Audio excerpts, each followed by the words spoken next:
Magandang araw mga boss, pakinggan natin si customer. Yun lang naman ang naramdaman mo sir, nung naglinis ka ng preno, lumubog lang bigla yung preno. Lumubog bigla. Pero wala, okay lang yun. Tapos na napakan ko pa nga. Sabi ko, mali yata napakan ko. Nabigla rin ako eh. Ito talahin mo, no? Kanina ko lang nabasa yun eh. Ay, gano'n ba? Sabi ko, agency, hindi pa nababasa. Ha? Kaya hindi ka na. Pero kung nabasa, kung alam ko ikaw yun, di na kita pintahan.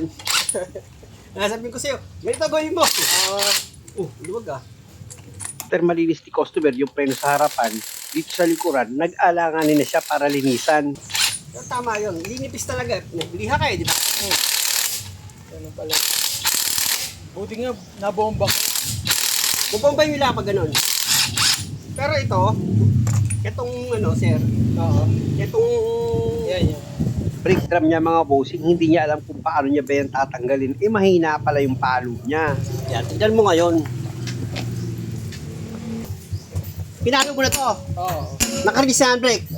Oo. Nakarigis na ha. Oh, ganun lang oh. Malakas pa dapat to. Siyempre, lalaksan mo yung palo.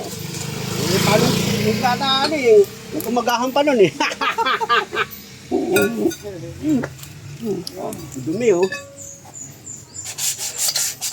Manipis na ba? Oh, makapal. Yung ganito sa piso ko, gusto palitan agad oh. Kung makikita niyo itong brake shoe ni customer, makapal pa naman. Pag ganyan mga boss, liyahin niyo lang para malinis niyo itong brake shoe. Nang sa ganon, matanggal yung tumigas dito sa ibabaw ng lining. Pag magiliya kasi at pag ganyan napantaya. Ganyan oh. Ikaw nagagawa. Hindi ko nabuksan Ngayon mo lang ako abalahin ha. Hindi na ito mauulit ha. Sorry. Hindi kasi gusto ko talaga yun. Kayo nagagawa ng sakyan nyo. Oh, gagawin Dahil mo niloloko kasi. Isa, ito lang. Hindi sa pisan ko kapal-kapal ng preno pinalitan. O, di ba? Halimbawa, nalinis mo na yung preno mo sa harapan, hindi pa rin nawala yung ingay. Oo. O, ang gagawin mo, palitan mo na. Kaya ibig sabihin, matigas na masyado.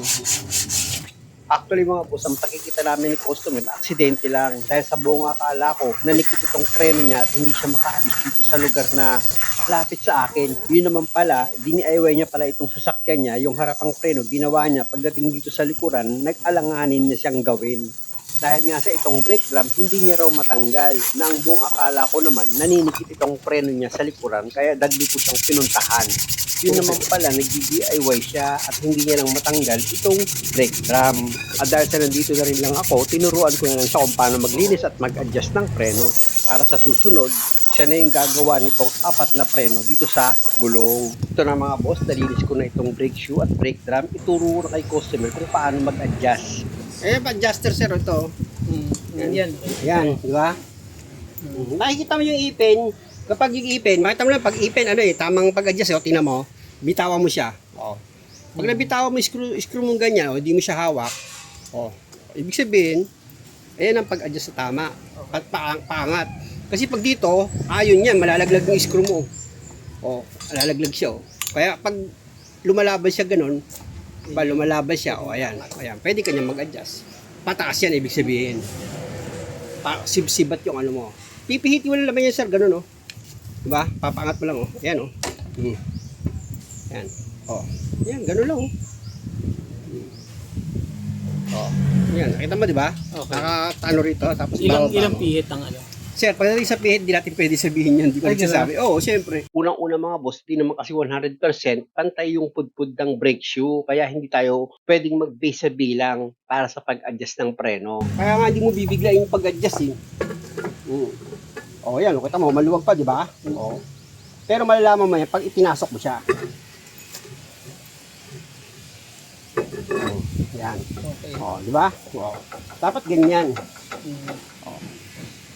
Kaya, naiiksi ka parang sa'yo, pakiramdam mo, kulang pa. Sampalo lang.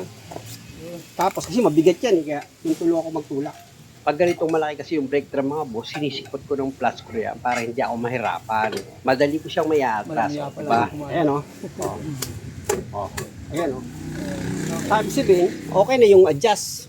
Kasi masikip na siya Pero yung sa yung pads na yun, kung tagilid or ano, Ay, hindi, dito tagilid yun hindi siya. tagilid. Okay. Sasabay yan, Iniisip ni customer kung mawawala ba sa align itong brake shoe kapag hinugot yung brake drum or ilalagay. Ang sabi ko, hindi. Ang talaga akala ko, sir, to ano eh. Yung isang preno mo na higit. Yung pagkakaintindi ko talaga. Sabi lang, buksan mo yung ganyan na isa na lang, yung nabuksan mo kabila. Yung mali ko. Hindi ko masyadong naano yung pagbukas. Kailangan pala todo paano. Okay, sir. Kaya ko yan. Yung palo mo pala, bitin. Bitin o. Lalakas ng mga palo ko, nakikita din. Kaya nga yung iba nagre-request eh. Okay naman sir eh, bagalan mo lang muna yung paggawa mo, masyadong forward. Pinapas forward ko kasi minsan eh. Kaya kasi yung mga matatalino yan eh. Alam namin yan. Isa muna, ganun. Pero ngayon, binabagalan ko na. After ko nga magawa itong preno, nag-request si customer na dun sa kabilang side, siya na yung gagawa. Siyempre naman, pauunlakan ko pag ganun.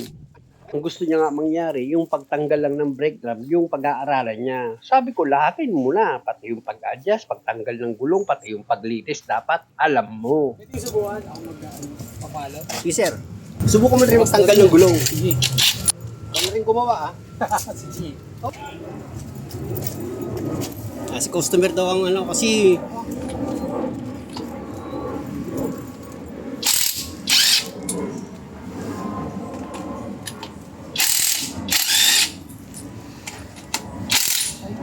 hindi na naman ikaw yung mga customer na gustong ano eh. Yung iba ganun din sila. Lalo yung mga naloko na customer, gusto sila na yung gagawa kapag nandito sa akin eh. Okay lang.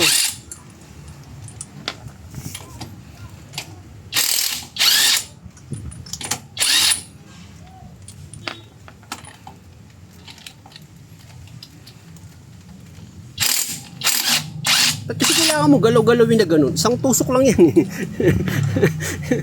Hindi pa sanay. Okay. Sige, okay lang. O, huwag mong hihilahin na ganun yung ano, gulong. Baka may bumagsak eh. Alalay lang. Huwag mo lagyan ng persa. O, marti, ball hammer. Kunyari, kumain ka ng marami ha. Malikod na. Sir. Mali ba ito? Paharap ka rito. Yan, ganyan. Para may persa ka. Yan. Gi. Yo, di ba? Oh. Screwdriver. Asa screwdriver? Oh. Sa screw. Gi, huwag ka magmadali, sir. Take your time. Yung trabaho, hindi ka nagmamadali. Para relax ka magtrabaho. Yan. Okay na, umangat na.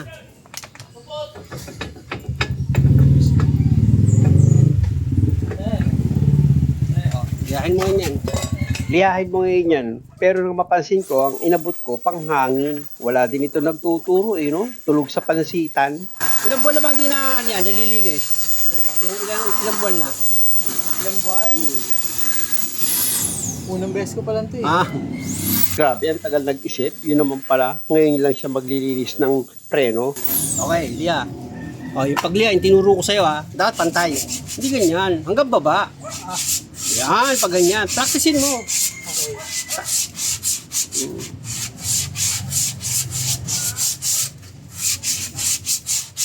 Kasi kapag dun ka lang sa taas hindi na pantay yan.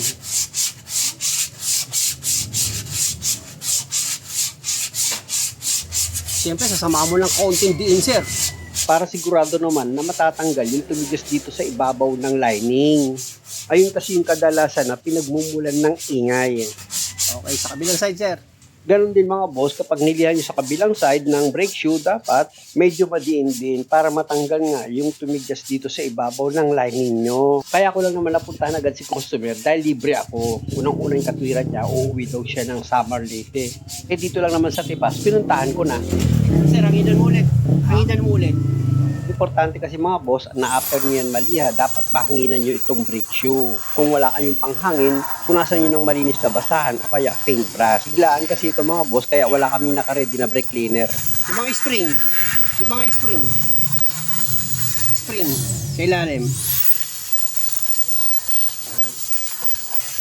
Ito na sa brake drum, sir.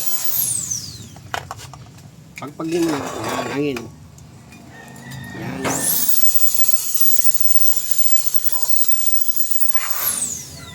Oh, mahina yung hangin. Okay, lakas na na.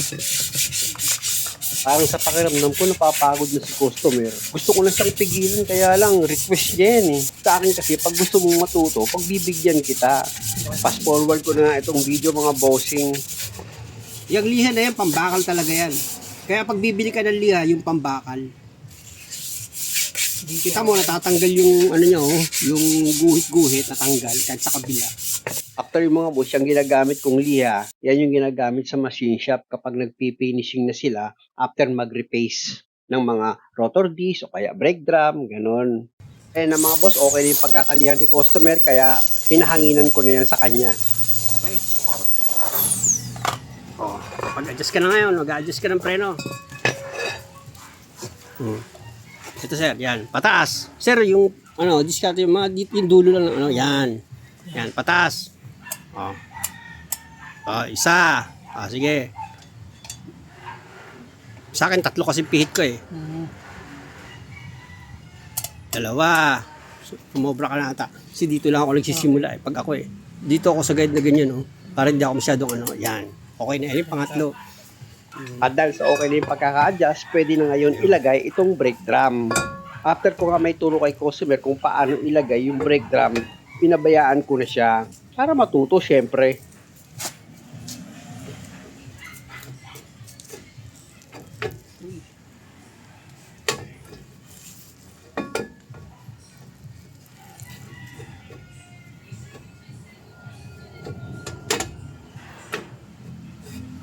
Oh, ibig sabihin yun, sir, napakaramdaman mo, di ba? Parang maluwag siya, hindi mo lang siya may sentro. Tama po yun. Ah, pwede yun. Tama po yun, tama po yun. Kasi nakita ko naman yung pag-adjust ko eh. Ginaya ko rin. Ibig sabihin, tama yung pag ano, hindi mo lang siya may sentro.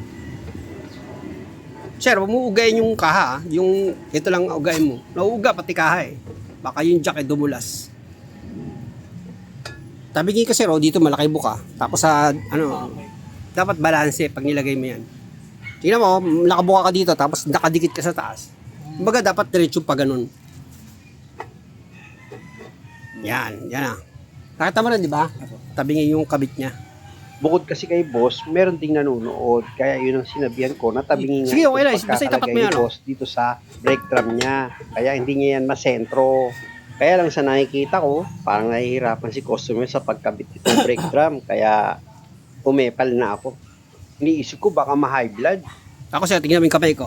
Fight mo tayo. Panoorin muna ako.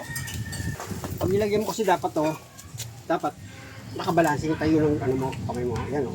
Yan o. Dapat. Dito, diretso.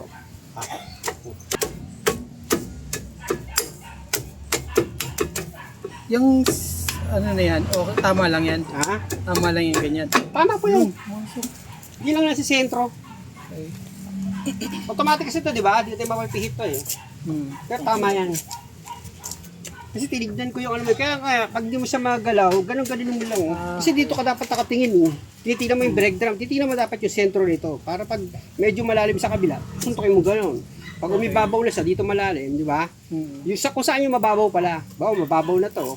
Tulak mo dito. Ganun.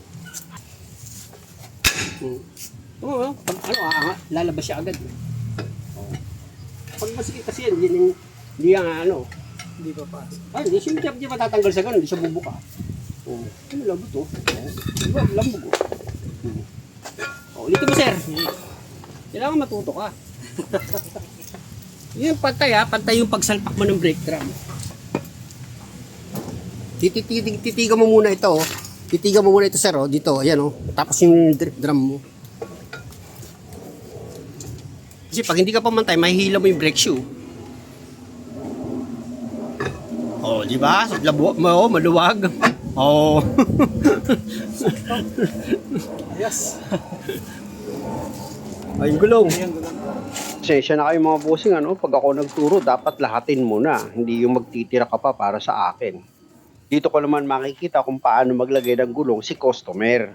Pagdating dyan, kanya-kanyang diskarte na dapat hindi niya mapapauga itong kaha ng sasakyan. Yun. Yung mga diskarte. Yung mga diskarte sa pagkabit ng gulong eh. Sabi nga eh, kahit anong klase diskarte yung pagkabit mo ng gulong, basta hindi ka mahihirapan. Baligtad na ngayon, customer na gumagawa. Siyempre naman mga bossing, sa paghigpit nitong mga nut dito sa gulong, tinuruan ko na si customer kung papaano Okay. O, neutral mo ngayon, tignan natin yung ikot ng gulong. para malaman ni customer na hindi dikit yung pagkaka-adjust ng preno. Ikutin mo yung gulong para alam mo na yung tamang adjustment pag ikaw ang mag-a-adjust. O, di ba? O, hindi siya mahigpit, di ba? O, maluwag yan. O, ganyan din sa kabila. Anong mali pagka yung mga inikot ko, pag masikip, Pag masikip sir, di mo siya mapihit. Kahit, sabihin, masikip yung... ikutin mo sir, ikutin mo yung gulong. Sige, pre-wheeling mo.